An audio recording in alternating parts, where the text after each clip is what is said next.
Ayan, dito po sa Barangay Tansana Botas ay tinuturuan ko mag-slide ang aking mga bagong players. Ito po yung mga 12 years old kong players na lalaban sa National Finals sa Ilagan, Isabela.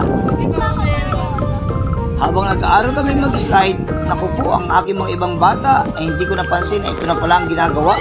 So ayan, sobrang saya po ng ating mga Smoky Mountain players dito sa Tansana Botas. Naku po, naglunay na doon sa putik ko.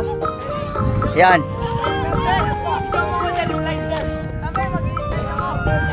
Ayan, nag-aaral po sila mag-slide dito. Mas nagustuhan nilang mag-aaral mag-slide dito sa putikan kasi nga naman mas madulas at talagang mas nag-i-slide talaga sila.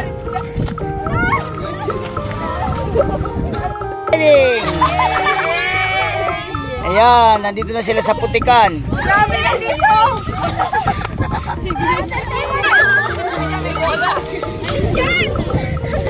Wala si Jenny Lusto. Wala si Jenny!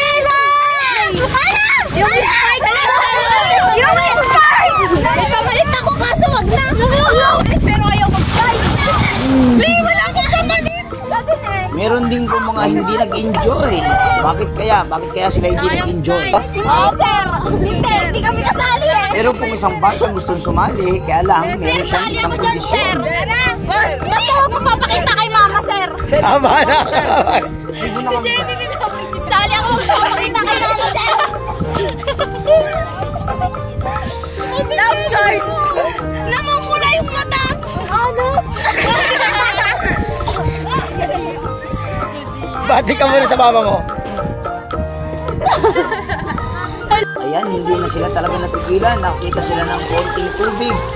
Ayan na. Sa init siguro ng panahon ay pinagtyagaan na nilang mag-swimming dyan sa putik-putik na tubig na yan.